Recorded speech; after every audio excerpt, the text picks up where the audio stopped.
Hello, everyone, and welcome to episode 29 of your favorite podcast. I don't know, hosted by your two favorite gals, Sana and Jackie.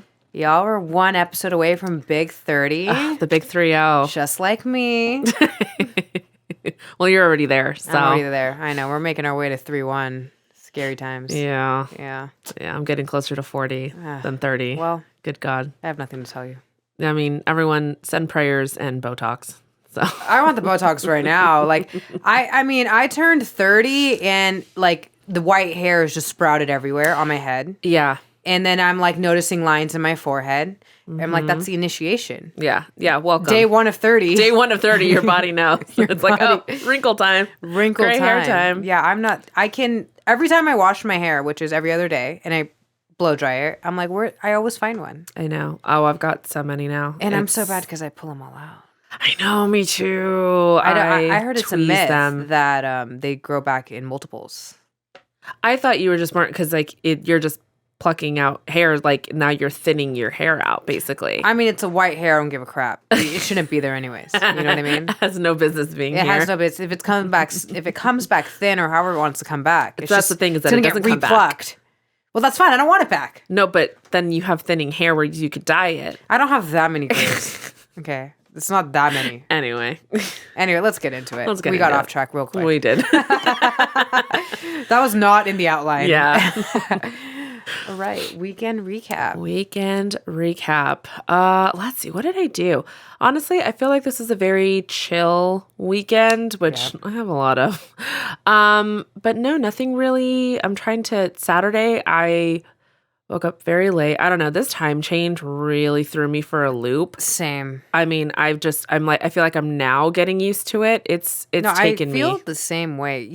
The fall backwards doesn't. No, because you gain the hour. Yeah, I get you gain the hour. The spring forward is, even though it's just 1 hour, it always throws me for a loop. Yeah, damn, it's a lot. I'm not joking. I'm someone who usually wakes up between 6 and 7. Yeah, and then I wake up at 9 now. I'm but there hasn't been that many hours. I don't know. Yeah, same. No, it doesn't make sense. I can't get out of bed before 10. On Saturday, I don't think I got out of bed before 10:30. But now this week, I feel like you're right. Yeah, now I'm starting to feel a little bit more acclimated to it. But somehow that 1 hour equated to 2 or 3. Yeah, it created to me basically staying up for 48 hours. That's how I felt. It's not making sense. No, it's stupid. Aren't we getting rid of it? I don't know. Last I heard was that the House won't vote on it. But maybe the House did vote on it. I don't really know. Really, here's my thing. Shout out to anybody who works in government, who's listening, has any pull. We just need something to bring the country together right now. And this would bring us all together. Nobody wants it. The U.S. needs a win right now. Yeah. We are losing in every category. So if you could just throw us a bone. Please. Anybody who's listening, push it through. Because I don't want it. Yeah, nobody wants it. We can do the fall back. Yeah. But you know what?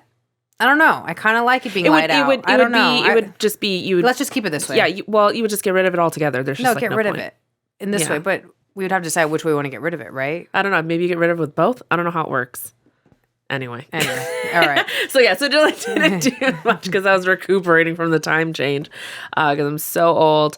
And then I saw my parents and my sister on Sunday, went to church, and then grabbed lunch after. So that was nice. Yes. And then I got laundry done, Always good. All the little things, Yep.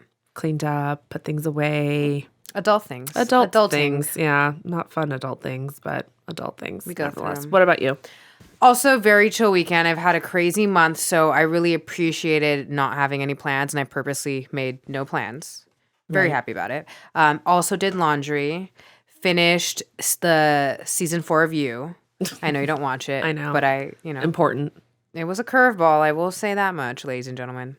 And then I was at the Legree studio a lot. And Great. I worked, and Samir was in town last night. Samir, friend of the pod, Samir. So we did see him. That's always a good time. And easy peasy. Now we're back to Monday. For you guys, Wednesday. Yeah, this will be Wednesday, but we record on Mondays, you all know. So yeah, no, it's kind of nice. You have been incredibly busy. I feel like every time I call you, you're in the car. Yeah. Every time I talk to you, you're always zipping somewhere. Zipping somewhere. And now Yeah, zooming all over was the nice place. to not zip around. Yeah. So Except I still did. But yeah. well, kind of. But it's also different when it's just like it's not like work and then I have to go home and get ready and then I have plans and I got to go out and like social battery and just your, Yeah, I didn't have to human like talk to interaction anybody at battery. night. Yeah, in general. And then plus like it's different when you go and see family. Like you can just kind of be a little bit different and it's more relaxed and you're kind of like not I was on. just stuffing my face, honestly. Yeah. I'm like, Yeah. don't talk to me immediately. Don't bother me.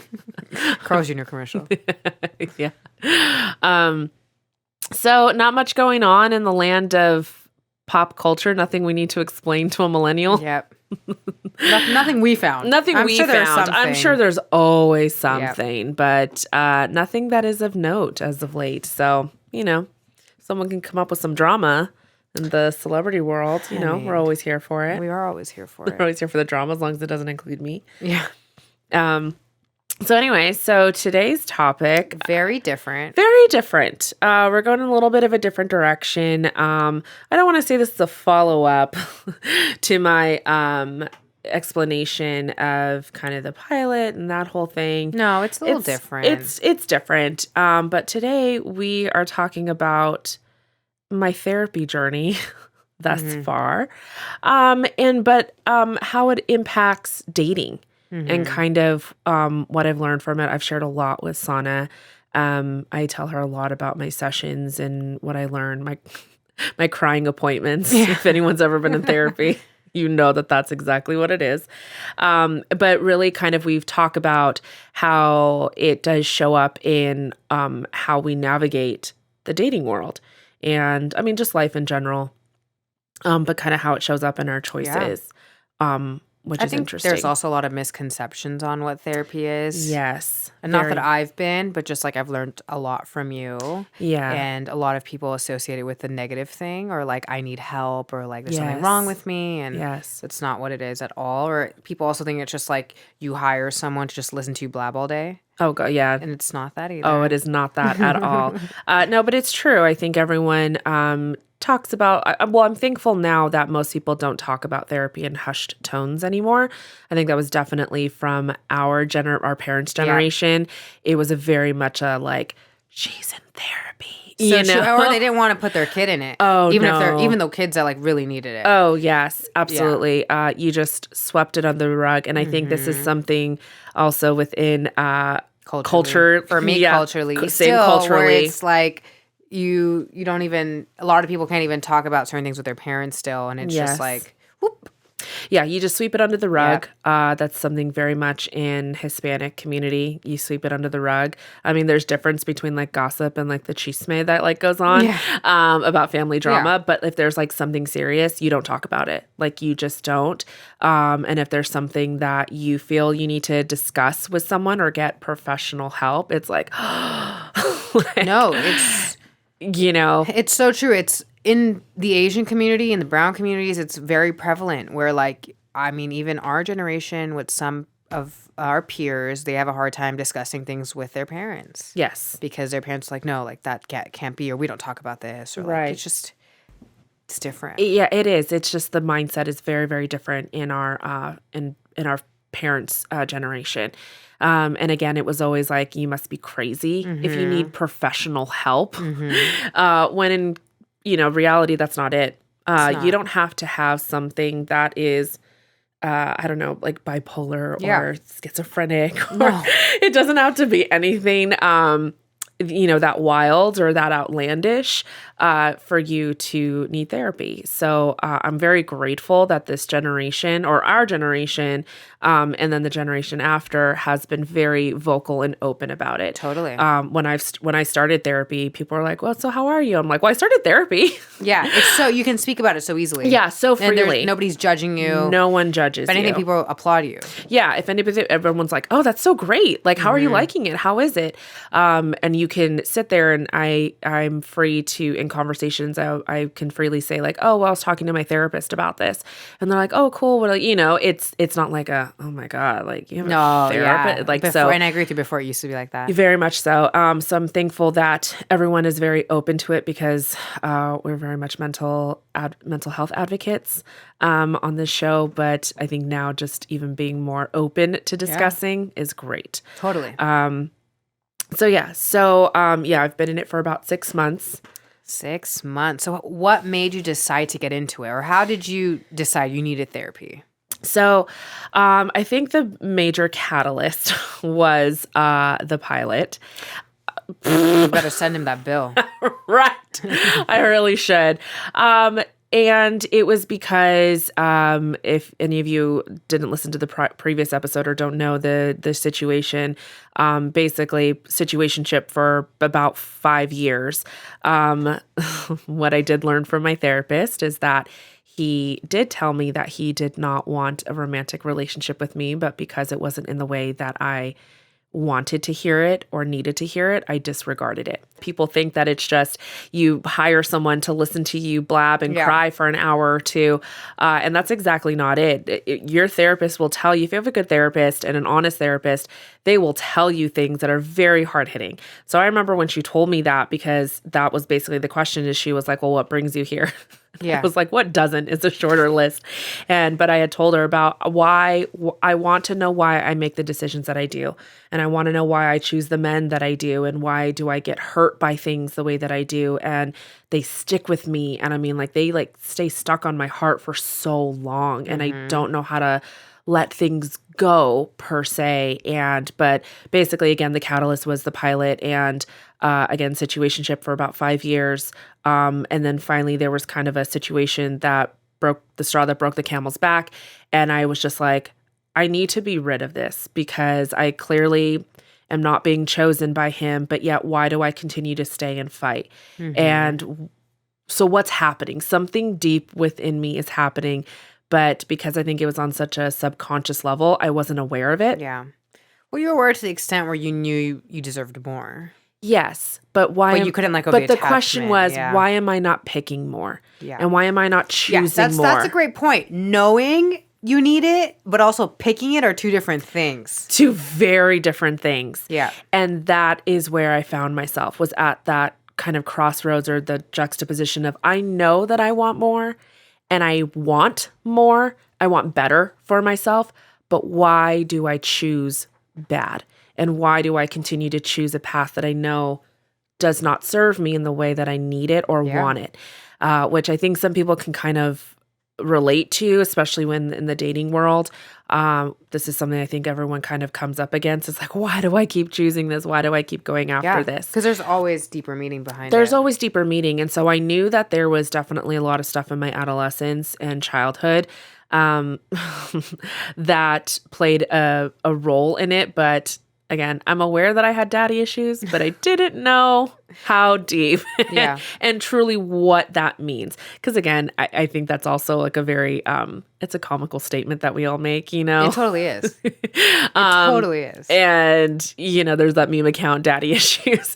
But it's true. You may know of it, but you don't know the whys, and you also don't know how it's influencing your decisions. So just unhealthy habits, bad choices.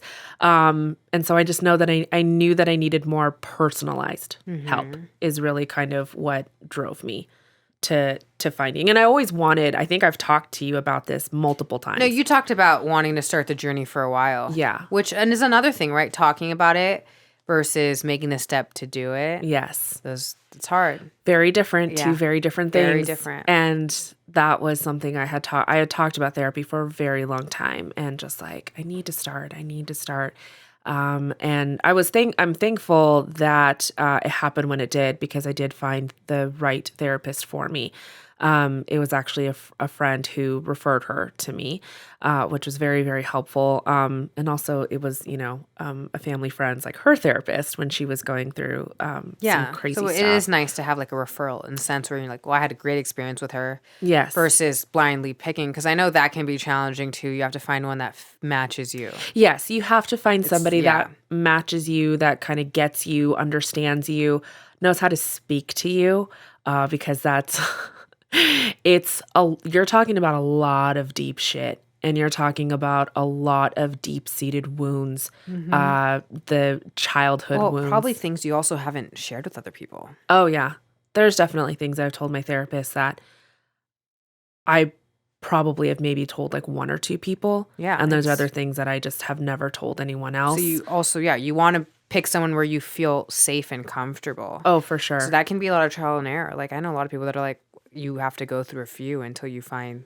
the right one. So it was nice that you were. Yeah, it was very nice. And it worked. Yes, I was very blessed to have one and it worked. But also though, that is very true. So if you are in the beginning stages of finding a therapist, or maybe one doesn't work for you, that's okay. Keep going with it. Like, or not with that particular therapist, but keep the journey. Fighting. Keep fighting. That's probably why you're in therapy. Make it work. Make it work. It's a good man, Savannah. Yeah. No, but it's keep on your journey for healing and self-reflection. It may not be with that particular therapist, but then let your therapist know, I don't think that this is working. I'm not getting what I need. And then go find another one. Do not stop the journey. Yeah. Because it's easy to give up. Oh, it's very easy. It's like a trainer, right? Or a gym. Like, find a different class. Like, keep going, It's know? like you use any excuse. Oh, yeah. The treadmill's taken. I better go home now. That's it. Yeah. You're like, no, go find a different piece of equipment that's going to help. Yeah. So that's basically how I got started. It was the pilot, and I was just like, I'm done, because at that point I had thought it can't always be this way. And I had always kind of thought that it would just be me and this unrequited love, and I would just be sad and deal with it at times until I got into a relationship, or until he got into a relationship, and then I would just say, I can't do this with you. I'm not going to sit here and pretend like I don't have feelings for you, and I can hear you talk about your relationship. But do you ever feel like part of you is also hopeful? Oh, yeah. So there's a combination of things. Oh, yeah. There was a combination of things. It was me just still having, as my therapist called it, that orbit of hope. I was constantly still in that orbit. I was stuck in it. It still pulled me in. But then I was also like, I want to get out of this. Well, it goes back to that knowing I deserve better and picking that I deserve better. Oh, yeah. Oh, yeah. It's very common. A lot of people will be like, I know I deserve more, but they don't have what it takes to be like, well, let me get out of it to get that more. Right. Well, and also you say, I deserve more. But do you really know that? Like, do you really internalize that? And do you truly understand what that means? Because what I've been learning is I know that I deserve more, but you also have to make hard decisions that allow that to happen. So you have to stop bad habits. You have to make better choices. You have to really kind of hold yourself accountable and responsible for things. You kind of have to stop doing the whole, like, it's someone else's fault that I'm here. Yeah, it's accountability. Yeah. It's looking at yourself in the mirror. It's work. I'm telling you, it is work. Again. That's why it's so easy to ignore. Why so many people like to sweep under the rug. Because, it didn't happen. It didn't happen. Yeah. To face things. Yeah. That's work. And that's how I was with, the pilot and just different decisions that I was making. I'm just like, it's fine. It's fine. I'm fine. I can deal with this. I know how to compartmentalize. Like the little dog in the burning house. I'm fine. He's holding this cup. He's like, this is fine. This is fine. Literally, though, that was me. I was just like, well, I'll deal with it, or I'll cross that bridge when I have to. Which it's really funny because I had told my therapist that, like, or when he got a girlfriend, I would just tell him, like, no, I can't do this. And you wouldn't have, though. Oh, I probably wouldn't have. Or what was really interesting is I had told her that. I remember she told me basically that I have to vilify people in order to make a good choice for myself.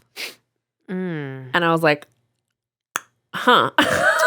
I That's mean, interesting. I think I do that a little bit too, though. When I'm no longer interested in somebody or they break my heart or whatever, I have to start putting in my head that they suck. Yeah. And then I find ways to make fun of them. And Yes. I make fun of them till I get the ick from them. Yes. That's what it works though. I'm not saying it's good, but it works. It works. It's so good when you make fun of them so much that there's one I can give you an example, which I'm not going to, but he's like the laughing stock of the group chat now. The whole squad has an ick now. Yeah, the whole squad has the ick. I've made the whole squad have an ick. No, she meant it in the terms of if I am if I'm in a situation where I know that I am not receiving what I need to, and they haven't done anything bad to me per se. They haven't called me names or anything like that or stood me up or whatever, right? In a dating situation. But I just know that they are not, I'm not receiving from them in the way that I need to receive or what I need to receive. Then I should just be able to sit there and say, you know what, let's say in terms of a dating example, I've had a really good time talking to you and getting to know you. However, I don't think that this is a good fit. So I wish you the best of luck and I'm going to move on. Yeah. I don't ever do that. What I do is I have to get to a point where I have to vilify them. I have to then say, oh, you used me. And then I make a good decision for myself. Then that's when I'll choose to leave. Well, I think because you're hopeful throughout most of that. Oh, yeah. The hopefulness is what plays the role of not walking away. Yeah, it's the hopeful. And I don't know if anyone else will relate to this, but I am used to fighting. I'm used to fighting for love. And I'm used to love being transactional.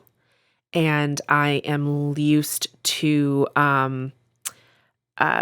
having to prove myself.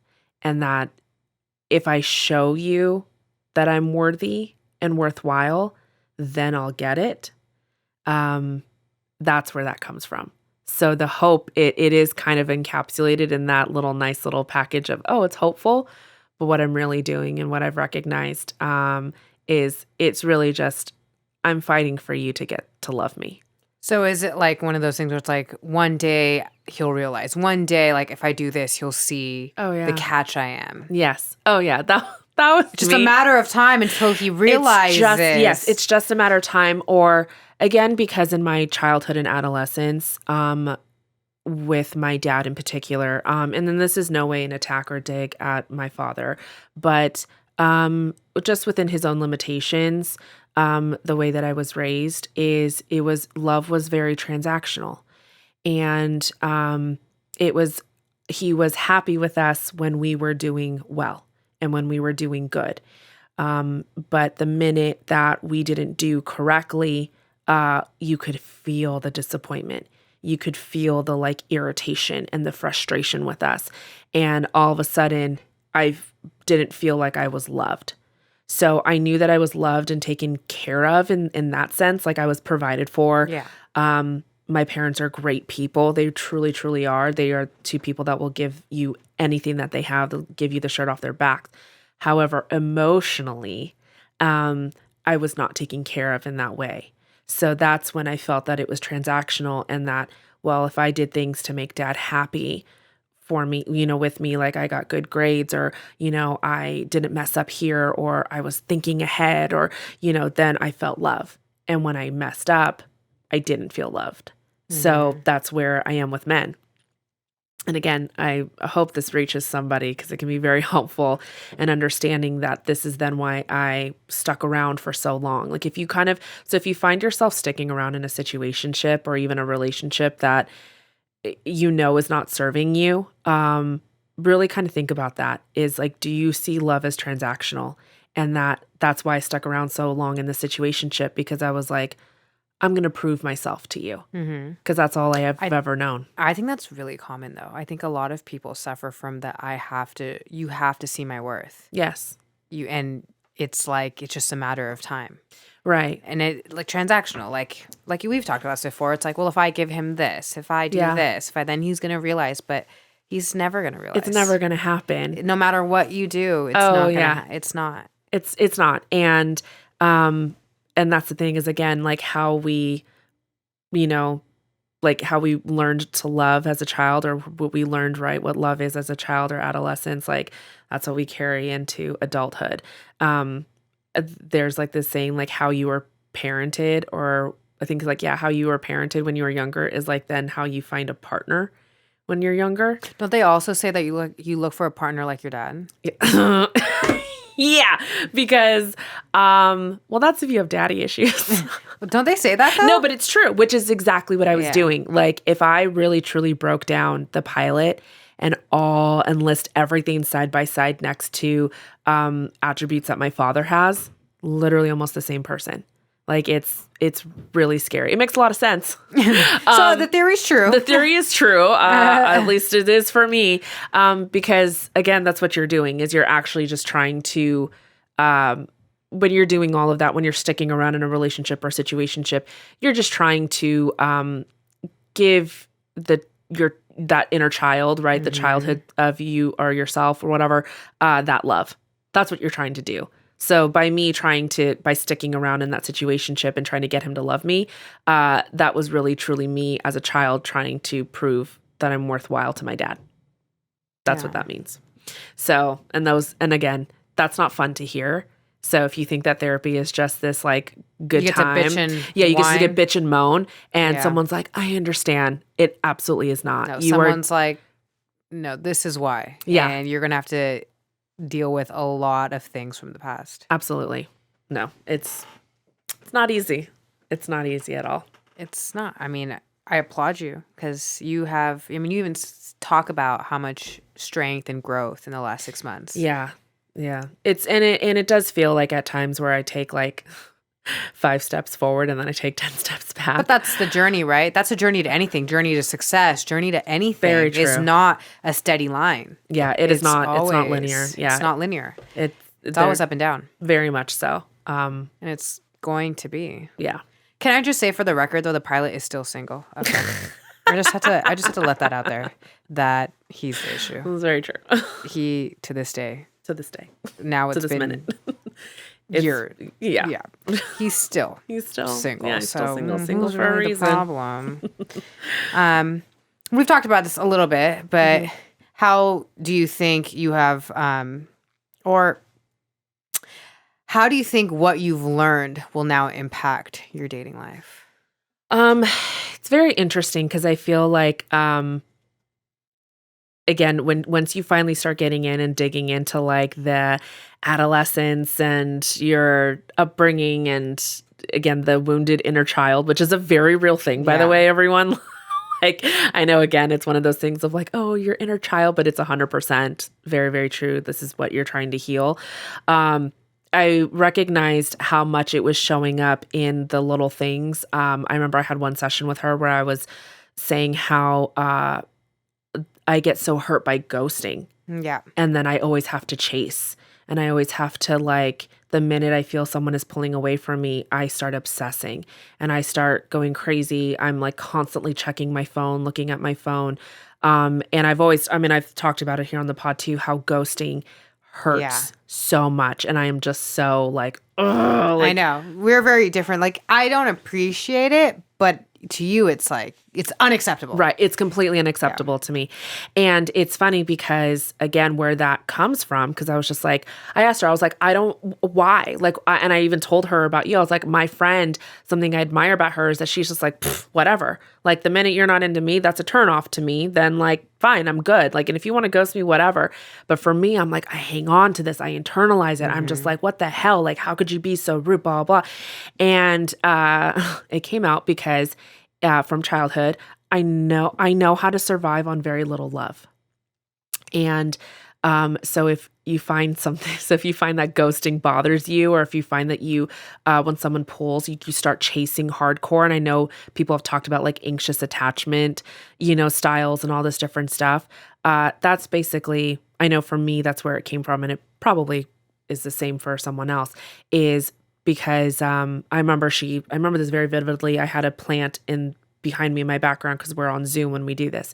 And she said, is that a real plant behind you? And I said, yeah. And she goes, what happens if you don't water it? And I said, it dies. And she's like, okay, what happens if you just give it a little bit of water? And I said, well, like it'll probably ration out that water and I don't know, maybe put it to the most parts that are wounded, but there's other places or that are thirsty, but there are other places that aren't getting it. So maybe those will die. Like, or maybe it'll just like hold on to it. Like, I don't know, but it's going to hang on to it. And she goes, that's you with love. You know how to survive on very little love. So when you feel like the tiniest little bit of love that you have, that someone's showing you, and you feel like it's going away, you are going to fight tooth and nail for it.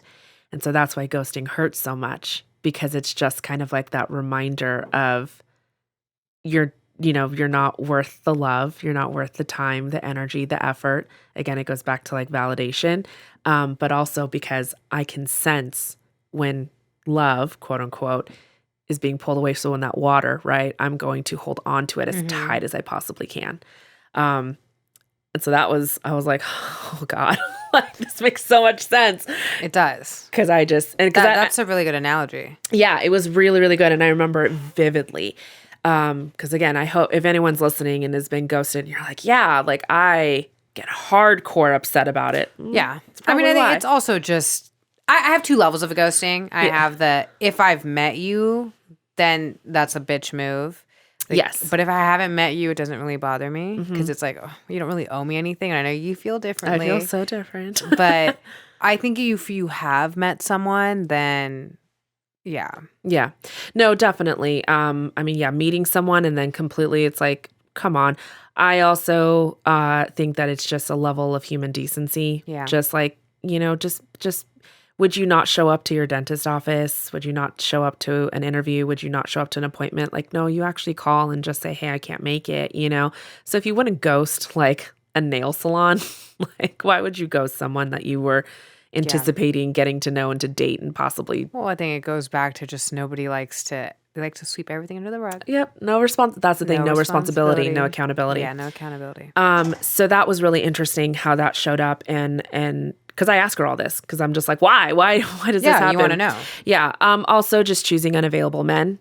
I've learned recently that I choose because there's no risk involved. I also am wondering if maybe I have a fear of intimacy, which I didn't think that I did, because I crave intimate relationships. So that's going to that'll come up on this week's session.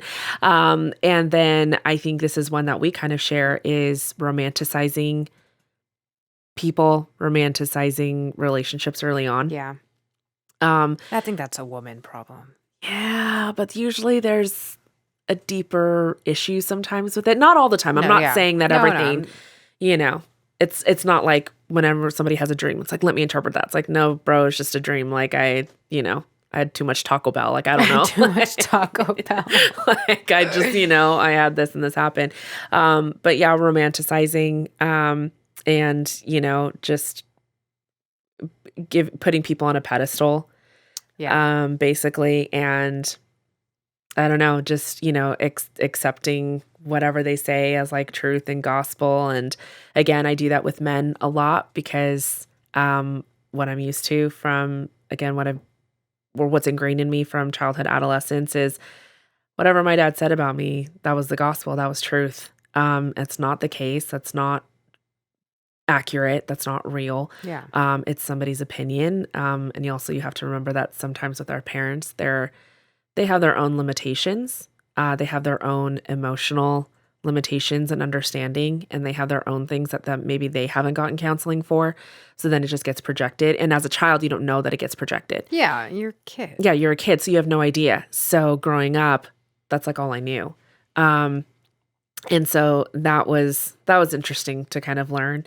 Also, just like avoiding with romanticizing, I think something is like people like avoid like learning and responsibilities and growing and, stuff like that, which I've done because it kind of ties back to like no risk. And I don't have to risk anything. So then there's like no accountability with it. So, and then also self-destructive behavior. I don't know if you have anything that's like self-destructive, but like in dating or even kind of in general, but that's something that I've been dealing with for I'm trying sure. to think. I just think I'm a very different person now. Yeah. Me dating before my long-term relationship to now, it's just, I don't know. As I've Yeah. gotten older, I accept less bullshit. Which is great. It is great, but then, I have 400 comments of guys saying I'm going to be alone forever. So maybe I've hit the other side of the extreme. I don't know.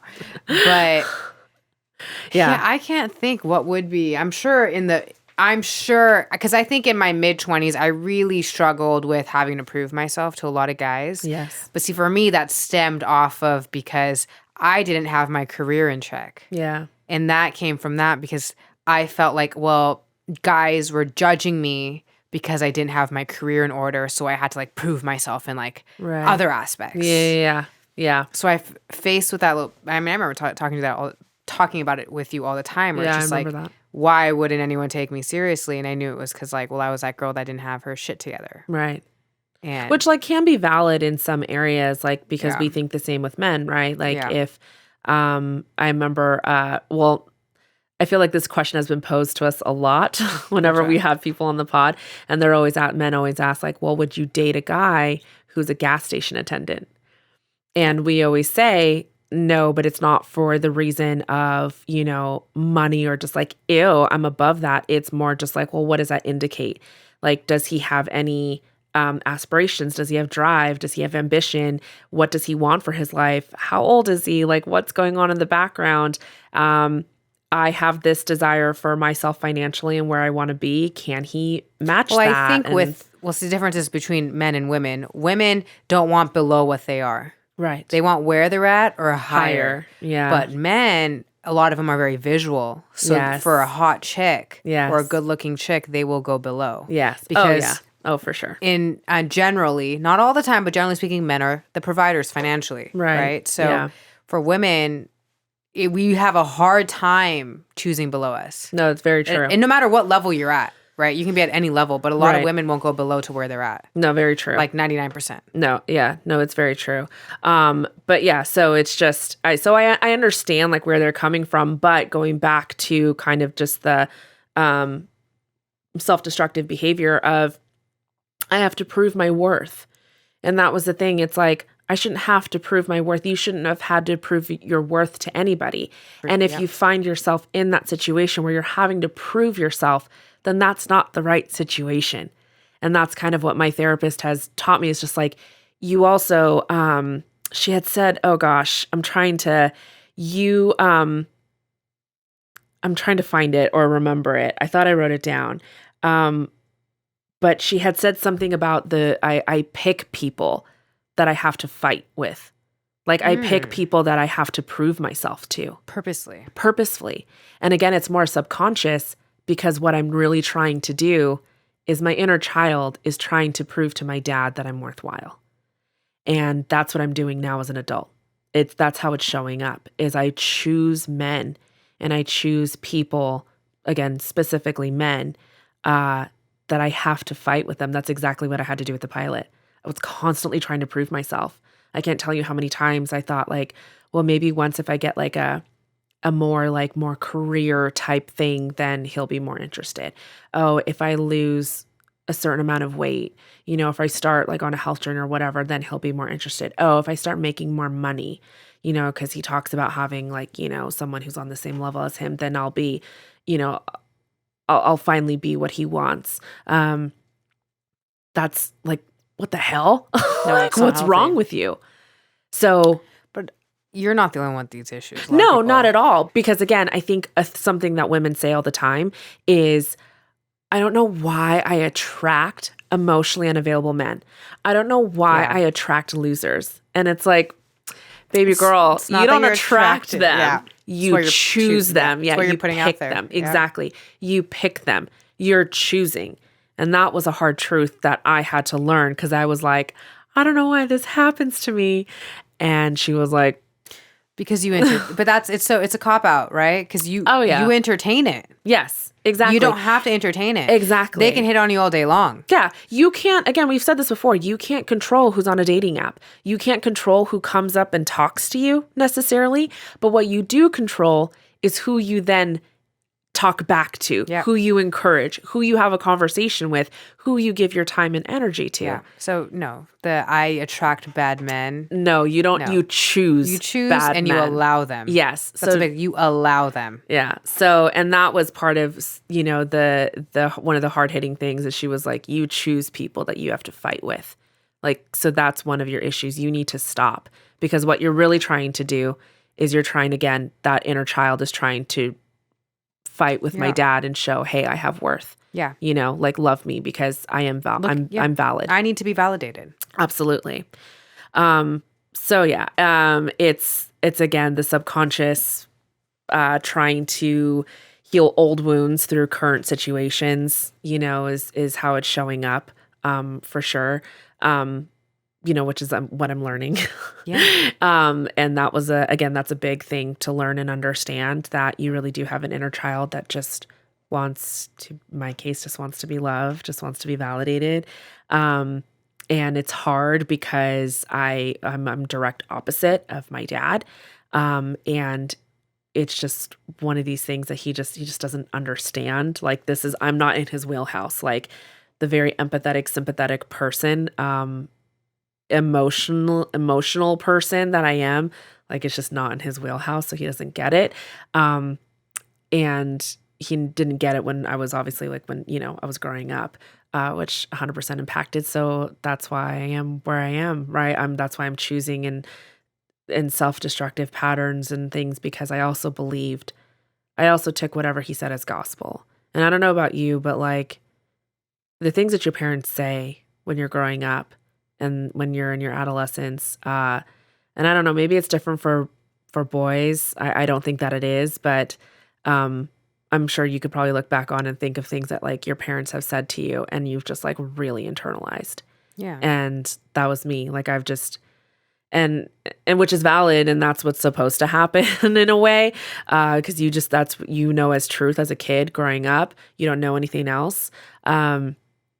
But it's interesting how it sticks with you, and then it becomes part of your subconscious. And Yeah. Well, you don't realize it sticks with you. that's the hard part until you start making the decisions as an adult and you're like, wait. Yeah, you start analyzing it. Yeah, when you start making bad decisions for yourself and then you're like, why is this happening? And then you're like, oh, it's because I was told that I had no value. So, okay, cool. Not like that. It wasn't in blatant terms like that, Yeah. but through actions, you know, through again, transactional love. You know, for children, they need to be told that you love them just simply because. There's nothing, you know, you shouldn't be telling them like, oh, you're such a good kid, I love you, or, you know, you did this thing, I love you. It's just, I just simply love you. Yeah. No, it's so true. You know, you're created so great. Like, you have so many cool things about you, not things that they do, because I think that was like a big one for me. So anybody who has kids that's listening, validate them in things that are just inherently in them. I was never validated in that way because my parents didn't understand it. Specifically, my dad didn't understand it. And also when you're growing up, like 12, 13, your friends aren't like, you're a really good, like, communicator. Yeah, and I think that like you that. empathize and sympathize so well with people. Yeah. You're not being applauded for that, which for me, those are like my top strengths. Like, I'm a relator, developer, communication, the empathy, the sympathy that I have, the compassion that I have. Those are my major strengths. That's my heart. That's who I am. But I was never validated in that. So what that translated to is I'm not validated in simply how I was created. And then I wasn't validated or again, transactionally validated with like my talents or, you know, getting good grades or winning a tennis match or something like that. So if I didn't do well in those, then I wouldn't get the validation. So again, just a reminder to all those parents, validate them in who they are. If they have a good sense of humor, you have such a great sense of humor. If they're really kind, say, you know what, you're a really kind person. That's amazing. You know, remind them that they just have worth and value simply because they do. They were created. So you just do. And that's a very, very, very hard truth or not truth, but I'm having to reparent myself, as my therapist calls it. Like I'm literally having to reparent myself because I'm just so used to, again, fighting to prove that I'm worthwhile to somebody. Yeah. So, which is a lot. yeah, it's a lot. It's been fun. Yeah, but I think it's such an inspiration for people that, I mean, you're putting in the work. It's not easy, right? You have to do it every week. I'm sure there are weeks you don't look forward to it. Oh yeah. No, especially when because I'm very honest and open with her, because that's actually one of the great things about her is when I first came to her and I was telling her, I don't know why I do all this stuff and I want to know why. And she said, we're going to look at your actions just simply from a very like objective perspective. And we're not going to look at it from a place of morality where she does not judge. That's like hardcore first and foremost. You have to get a therapist that does not judge you. Because you want to be able to speak freely. Absolutely. And that's what helps of not judging is she does not put it from a moral perspective. She's also faith-based, which is important to me because my faith is very important to me, but that's also where a lot of like guilt and shame comes from. And that's what's great is she takes it out of that. And she actually even was kind of breaking down guilt and shame, and helping me understand that and the difference between the two. But it was incredibly important that she does not look at it from a moral perspective. She just looks at the whys and the whats. Yeah, 'cause it's supposed to be a judge-free zone. Yes. And it's not about whether she thinks it's right or wrong. That's not what it's about. It's not what it's about. It's, well, why are you doing this? And how does that feel to you? Oh, it doesn't feel good? Okay, well then let's break it down. Why did you do this? Because what are you trying to gain? What void are you trying to fill? And I love that she challenges me in that way because it really does. It challenges you to take responsibility, for your actions, and just, understanding love, self-love. And, the things that she's told me about, myself and how I've said, about like, oh, men take a shortcut with me. And she's like, well, who's providing that shortcut? I'm like, me. And then on top of it, she was like, you take the shortcut too. She was like, you want to take the shortcut. You're actually leading them down the shortcut path. So like, you're not even respecting yourself. You're not even loving yourself. Like, no, it's you, homegirl. I'm just like, damn it. Be nice. Yeah, be nice to me, please. So no, it's a lot. It's not always fun. And like you said, yeah, there's definitely times where I don't want to show up, especially after I feel like I've done something to kind of self-sabotage, or something that honestly is along the lines of self-hatred. It's amazing what you'll put up with and what you'll accept and what you'll do when you low-key hate yourself, which is, again, something that's really hard to master and again, reparent. And this is the type of shit that you learn. It's tough. It is very, very tough. Also to just like unlearn like 20 something years, right, of how you've been operating. Like you said, like you don't know that you've internalized it. You don't. I think there are things that everybody doesn't realize.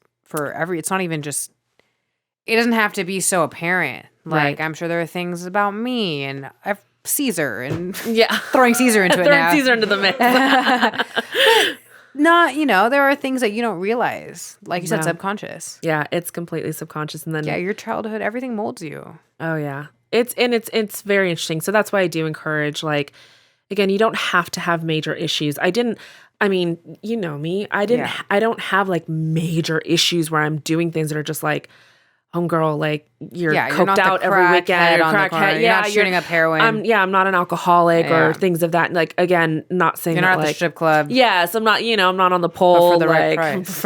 If I was any thinner, given the daddy issues. But there are self-destructive behaviors, but it wasn't to the extent where it's like, we're really concerned about you. Like we're having an intervention, But that's kind of like my encouragement to everyone is it doesn't have to be at that level. If you do not feel well emotionally, mentally, if you feel like you're making poor decisions for yourself, And if you really do kind of sit back and think like, I honestly don't know if I love myself. I honestly don't know if I really have any respect, especially for women when you are questioning your quote unquote standards. Yeah. For me, standards actually are derived from self-respect and love for yourself and the kindness that you show yourself. It's so true though, right? Until you love yourself, you can't expect to love somebody else. Right. And love them in the right way. Well, love them right, but like, it goes to show, right? But not just in you, but for a lot of people, right? Yeah. Where it's like, if you don't have it within you, and if you're not feeling good within you, like, you're gonna make poor choices. Yes. You're going to because put up with a lot. You're gonna put up with a lot. But that's exactly what it means, because I think that's thrown out a lot. And I'm not a believer that you have to be 100% like healed and perfect to find a relationship Nobody or is anything, because that's never going to perfect and healed, happen. yeah. Right. And it's always, this is a constant journey. Like this is, Everybody has some sort of baggage. Absolutely. But that's the key though, is that truly like, and that's where I'm kind of at right now to kind of like sum it up. But I'm really learning that, if I have zero respect for myself, if I sell myself short, which I do a lot with men, if I have no love for myself, no kindness, just kind of all of that, that's the problem, is that I will accept whatever comes my way. I will accept fake love. I'll accept that I have to fight for love. I'll accept, stand-ins for love. I'll accept love, like the George Michael song, Fast Love, for a few moments, hours, a night, whatever, because I don't have it myself. And that's where your standards do come from. So if you feel like your standards are wavering and you don't have standards, or you don't know what's happening, really the path to be on is then I need to really look in and, do I value myself at all? Yeah, because if you don't have that for you, how do you expect someone else to have that? Yeah. Well, and the thing is, you can't communicate that. Yeah. You can't communicate, I have value. I have worth. It's not based on whether you think I do or not. It just is. Like, for me, it's because like God created me, like, then I just do. And that's how I feel for everyone. You just do. It's not based on anything. There really isn't. There's inherent value to you. Mm-hmm. And that's what I'm having to relearn, is that there's inherent value to me, because that was never told to me. I did not feel that growing up. I was never told that. Again, back to that transactional. So if you don't know your inherent value and worth, you can't communicate that to anybody. And the scary part about that is then you'll allow someone to dictate that to you. And you'll allow someone to communicate that to you from their own limitations and understanding. And that's where I'm at.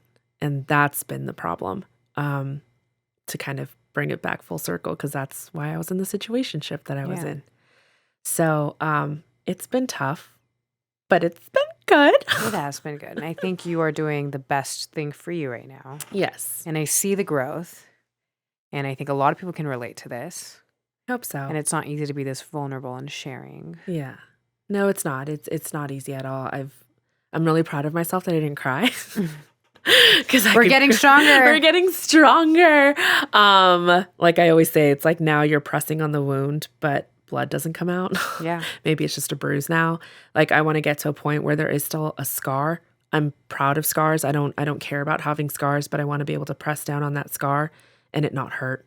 But you will get there. That's the goal. Yeah. You're already doing the biggest step. It's very true. Showing up for you. Showing up for yourself. That's the biggest step. Because whether it's therapy, whether it's working out, whether it's career, anything. No, that's the hardest step. That's the hardest hurdle. So many people don't even, everybody has a thought. Yes. But to take that thought and put it into action, that's a hard part. That is the big step. And you took that big step and you did self-reflection and you're trying to make a change. Yeah.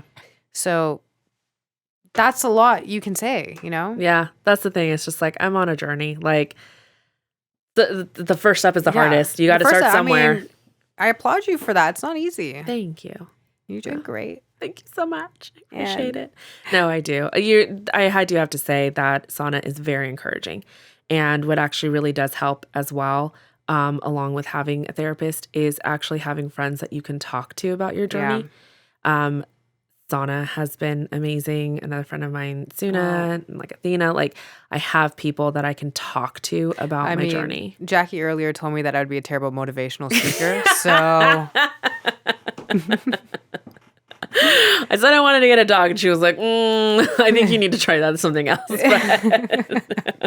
She's like, why don't you like go try working out first before we make a big decision? No, but it helps when you do have friends that are you need a circle of support. Yes. With whatever you're going through. You need to have people you can talk to, people you can count on, people you can be you with. I mean, a lot of people, like, that's the thing. There's some people that I know that's like, I have friends, but like, then you have it's like social friends, right? You have your social friends, but how about your friends that I can call at like 9 p.m. because I just want to talk about how I'm feeling today. Yeah. Or who's going to listen to you and be there, and that's what's hard to find. That is very hard to find. So if you have them, tell them you appreciate them.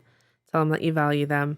That's something that I've been trying to do more of, and tell people that I value them as a friend.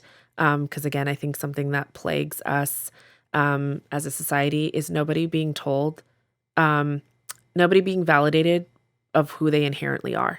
Yeah. And I think maybe that's something that's contributing to suicide, is no one's just sitting there saying like, you know what, like, thank you so much for your friendship and the fact that you just sit there and listen to me. That's incredibly valuable to me. And I'm so grateful for that and for you. And No, it's so true. Just saying that, just again, thanking somebody just for being who they are, and just for existing. Like, thank somebody that they're just existing. I'm so glad that like you exist, but that you're in my life and I have your friendship. Honestly, challenge yourself to go tell people that, or your family or your friends, or if you're married, tell your spouse. Tell your spouse. I'm so thankful for you, even though you don't do X, Y, Z. You leave your socks on the floor. You leave your socks on the floor. You don't take out the trash, and you don't listen to me. And no, you're a piece but of shit? Yeah. I took that to a different extreme. But no, it's incredibly important to have that core circle. But anyway, well, we are at time. We're at time. I've bent everyone's ear for an hour. It was insightful. Yes. I hope so. Helpful. I hope it encourages you to start on a journey. I hope it encourages you to continue on your journey. And, you know, we're always here to listen. We're always here. And hey, if you want a therapist recommendation. Yeah, I got it for you. Yeah, you know who to call. Yeah, you know who to call. But thank you everyone for listening and being open to my openness.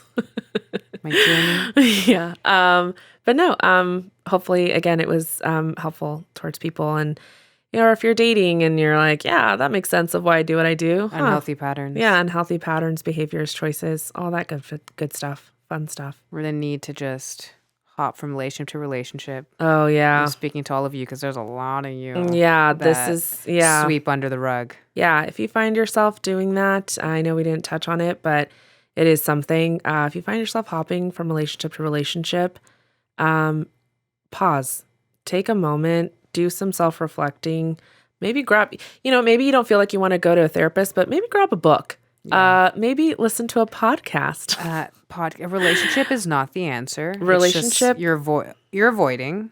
Absolutely. And you're trying to fill a void by avoiding. Absolutely. And it's not healthy. And no relationship is going to be successful that way. So true. Long term, maybe it'll be successful in the moment, but long term. Long term. And also if your goal is to be able to, you know, have a marriage, and you're really setting yourself up for failure, I think. Because again, you're not learning about yourself. You're not taking accountability. You're not. That's things after a breakup. You need to heal. You need to take a look in the mirror, self-reflect. Yeah. What you should not be doing is getting to another relationship. That's the easy way out. You know what? That's so true. I think that's absolutely the easy way out. Blaming, because I feel like I could be in the same boat. I could just sit there and be like, you know, oh, the pilot didn't say this and that and blah, blah, blah, and he used me, or just like, well, then my dad screwed me up or my parents screwed me up. But it's like, no, like I always say, you are not responsible for the hurt, but you're responsible for your healing. Mm-hmm. And so if you've been in a relationship, I'm never saying that it always breaks even. But it takes two to make a rotten relationship. Yep. And so just to reflect, what was your part? What could you have done better? What did you do well? Yeah. Break it down. Be by yourself for a while, especially if you're someone who never really has. You learn a lot. You learn a lot. Be by yourself, grow, listen to a podcast, read a book, find somebody on YouTube. There's a hobbies. lot of great stuff out there. Goals, all of it. Yeah, take a class. There's one guy that I listen to, and he's great. And healing wounds in your heart, and because a breakup is it's actually a grieving process. Mm-hmm. And I don't think many people remember that it truly is like the grief process. No, it is. Like the acceptance, the denial, all the 7 stages or whatever. But yeah, getting into another relationship, not the answer. We said the same time. We're going to leave you with that food for thought. Thanks for tuning in, everyone. Yes, and have a good week. Have a good week. We'll catch you next week. Bye. Bye.